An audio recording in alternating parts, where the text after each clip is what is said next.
Okay, this is the second video tutorial that I'm doing on the uh, the process of transitioning from 3D Experience to Catia V5.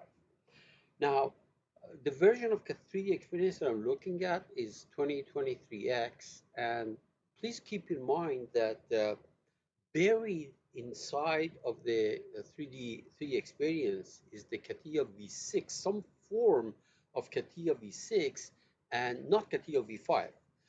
Many of the functionalities are the same, but the icons look different, the colors look different, and there are some differences, serious differences between the two. So these tutorials are intended for people who are either new to 3D experience or transitioning from Catia V5. It's not very complicated, and there are some forms of these video tutorials available on internet. Uh, so this is my 2 cents of doing these problems. Now, the first video dealt with parameterizing a solid model. Okay, it was actually box a box with a hole in it, and I want to make sure that the dimensions of the base are the same, and the height of the path is half of one of these dimensions. So what we like to do is to parameterize this thing in the sense that in our tree we have a variable L or parameter L and a parameter R that we can go and change it from the tree, and uh, it, uh, it resizes. Okay. Now, the issue with the first, I showed you in the first video tutorial that the issue is that, all right, this is not a hard problem, but how do you actually display some information in the tree so that you can go and do things from the tree? That's one of the items that I looked at in there. But even when it came to creating parameters, I showed you that if you do it at the 3D shape level, or what Catia V5 users refer to at the part level, if you do it at the part level, there's no problem. But if you happen to do it at the assembly level, you get an error message. And in that tutorial, I said, don't worry about it. We're going to come back and do this thing later on. So, and that is, it's important to do it at the assembly level, because later on when we have an assembly of parts, then it's wise to do it at the assembly level as opposed to parts. Okay, so this basically is trying to show you what the issue is and how do you resolve that issue if you decided to do it from the assembly level. So here's what happens. I'll walk you through these slides. Of course, you will see that when I do that, you'll see it too. So notice that here I'm very at the very top, which means I'm think about it as the assembly level. Although this is not assembly. Well, actually, you can see that when you're at the very top, you highlight this. It says assembly design. When you try to create a parameter, you come up with this message, and it says parameter creation is not yet available. You should create a knowledge engineering specification first, or dot dot dot. The question is, what is this? What is this knowledge engineering specification? Well, it's an application. So if you go to the compass and search here, there is a toolbar. Oh, sorry, there is an application called Engineering Rules Capture. Okay, that message says that basically you have to go there uh, and create whatever it is talking about right here. Okay, so I went there and added it to my favorites because I use that. But if you don't want to add it to the favorite, at least go and find this thing, because that's what you need. So this is what we need. Now, when you do that, at the bottom of the screen, you get this, what do we call that? Not action pad. This is called the action bar. Okay, you get this action bar, and there is a tab here that says Engineering Rules Capture. You click on it.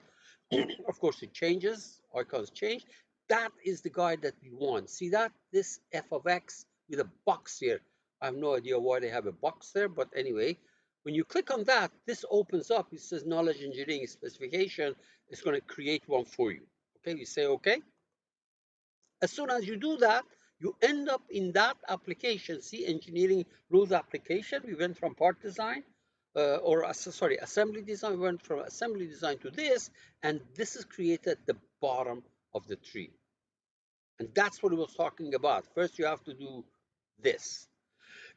When you do that, once this is created, the, the action bar at the very bottom changes, obviously. It looks like that. Uh, well, actually, it's the same one. I'm sorry, that doesn't change because you're already there. You click on the Tools tab, and there's your f of x. And now, when you click on New Parameter, no problem. So here I've created a parameter called length 1. But notice that it's all coming from that particular branch. See that? You can rename it if you want. You can call this thing again, as I will do in the example. Okay, so there's no problem here, but it is created. Notice that it's not in the 3D shape, but it is created all the way at the bottom. So this is at the assembly level. In video 1, when I did it, after I got this measure, I said, ignore this. Here's what we're going to do. We're going to go to 3D shape, which means effectively part design. And then we created our parameters right there. But this is creating at the very bottom. So it's associated with the creation of these global parameters at the assembly level. Now, when you do that, you are going to stay there, of course, you are in that. And if you to go back to 3D shape and do the rest of your work, just double click on this and you proceed with the rest of the problem. I have also, from video one, I've also included this, which shows you how to activate things so that uh, stuff will show in your tree. Okay, preferences. Under this common preferences, click on the object properties. When that thing opens up, click on 3D shape. Make sure that parameters and relations are checked. Otherwise, you can't see your equations and parameters.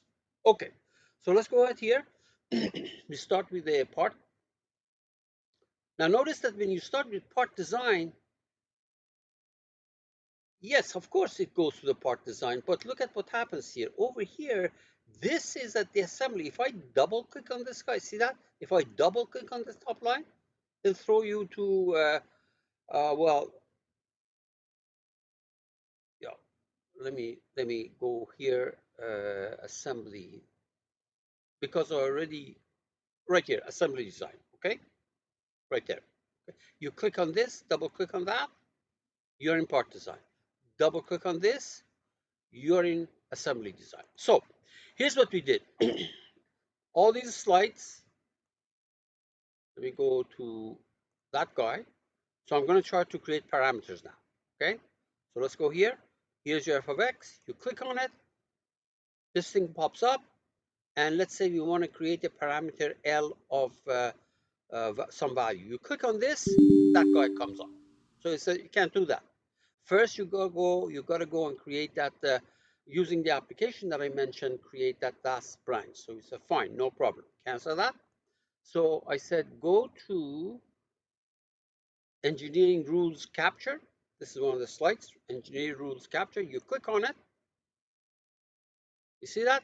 The bottom change, and you ended up in the engineering rules capture right there. So what am I talking about?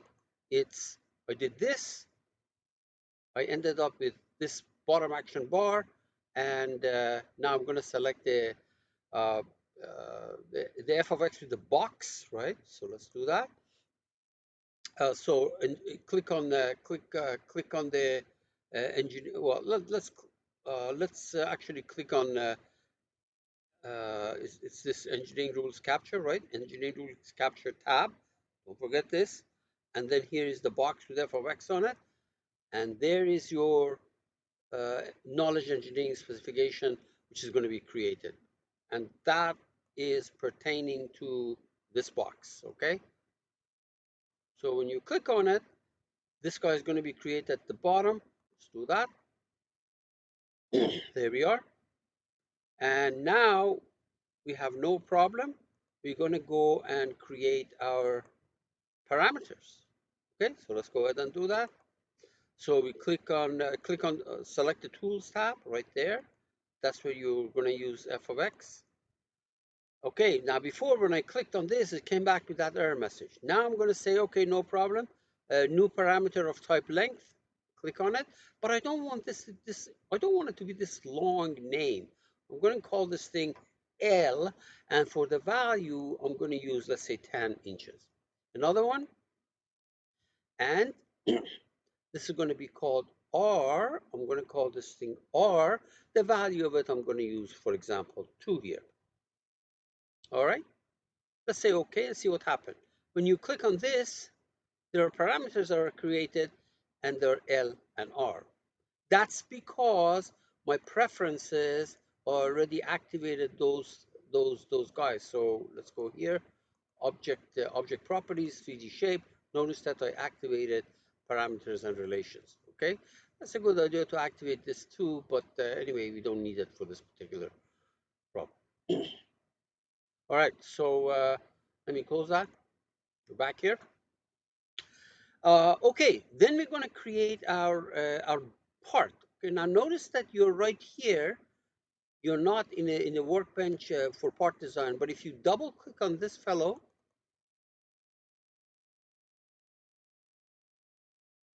it's supposed to send you there. If it doesn't, no problem. Go to part design. There you are. You're in part design. Okay, so I double clicked on it a couple of times. Didn't take me where I wanted, so I went and changed the applications to 3D shape part design. Okay, on that horizontal plane, I will sketch. Now I don't like this particular orientation, so I'm going to flip it so that horizontal goes to the right, vertical goes up. Not that it matters, but there you are. And I want to dimension these things. Dimension this and dimension that.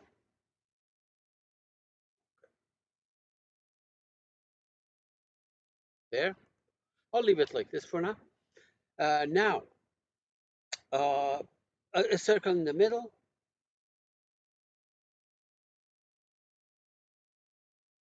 Dimension it. Incidentally, when I did the first video, I went to the pad and you know so I'm gonna do that a little bit differently now. See, if you select this, that guy pops up, context uh, this context menu show. So if you click on f of x, immediately you can say this vertical size is equal to the horizontal size. I did it differently in the video one, but that's okay. You're going to learn other ways of doing it if you don't already know that. You select this, but unfortunately, when you select it once, it doesn't put it up there. If you double click on it, it puts it up there. So this part of it is a little bit different from what I did in video one. Okay, exit, exit, padded, essential pad. Okay, so we say okay, good. Now notice that that first equation that I created, remember that, it's already right here. You can see that it's already right here. Okay, this side equal to that side. Now I want to do another one. So you go to tools, you click on f of x. Okay, you click on the part. Already we have said that this guy is equal to that, so we can't change this, but we can select that as the. Here's the story. So what we did is we already know that this is equal to that. Now I want to set this thing equal to my parameter L. So you select this, you say add a formula equal to. All right. Now uh, if I select L from here, it's no good because it just puts the 10 inches. That's not what I want, okay? What I can do is I can say, see that? You select on this knowledge engineering specification, and it's this thing that I want, right? It's this thing, physical product, L, etc. So whatever that thing is. So you can't use L because L is going to give you 10, okay? But if you click on the knowledge engineering specification and you select that L, then we're good. All right, so there we are. You see this? This is the equation that I just created right there. You can see that? Okay, let's do another one. I want this height, the padded height, right? The padded height, add a formula. Again, you click on knowledge specification. This is 0.5 times L, right there.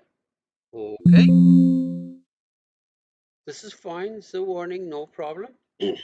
And then finally, the radius. Here's the radius. Add a formula equal to. Now, notice it's no good if I selected this because it puts a 2 there, right? So what I can do is I can click on the knowledge engineering specification, okay? And let me see for a second. Yeah, it's this guy that I want, right there. And I say, okay. All right. Okay. So let's go ahead and see what can be done. We go all the way to the top. We can go, for example, change this thing to 20. See what happens.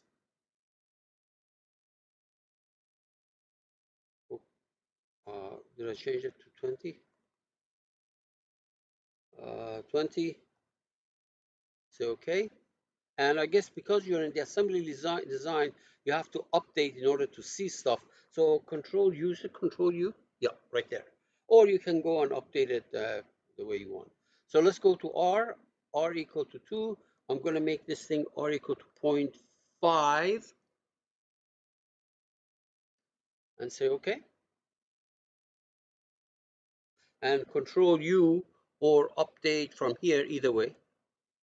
It did it, made it smaller. Now, if you, let's try something. If I go, instead of being there, let's go to the part design. I'm going to double click on this. I'm in part design. Let's see if we can change the values here. For example, let's make this 20, maybe 50, maybe 10. Apply. Okay. You still have to update either way. Either way, you have to update. Okay. Yeah, because what happens as soon as you go there, you change the value from here, it throws you back into the top level. So let's try it again. If I double click on this, notice that it sends me up there. Okay, this is why you need to update. For example, if I change this thing to 5, let's make it 2, say okay. As soon as I do that, you're up there and you update. Of course, it resizes, but yeah, so because these were created at assembly level, when you access them, it's going to throw you back to the assembly level basically, and you have to update nodes. We didn't have these issues. We didn't have these issues when we created our parameters at the part level. The only problem is, or the 3D shape level. But the problem is that that approach is not what I want to do. Is not going to work actually the way I showed it to you for an assembly of parts. Okay, so that's, let me remind you what we did, what these slides were about. That's the problem that you wanted to do. This is the, if we were at the assembly level and we tried to create a parameter, this is the message that we got. So I switched to engineering rules capture, which has this guy in it, knowledge engineering specification. Incidentally, for Catia v5 user, that's the kind of counterpart of, I think it's called knowledge advisor, right? Knowledge advisor, something like that. So you go there and then you can, you go to the engineering capture rule, click on the box with the f of x, this thing pops up, you accept it, and then go to tools, you can reach f of x, and without any warnings, we can actually go ahead and create our stuff. And once you're done, You either double click on this, puts it back in part design, or if it doesn't work, I went to my compass and then went to part design. And finally, I showed you the screen for activating stuff on the in your tree. Good luck.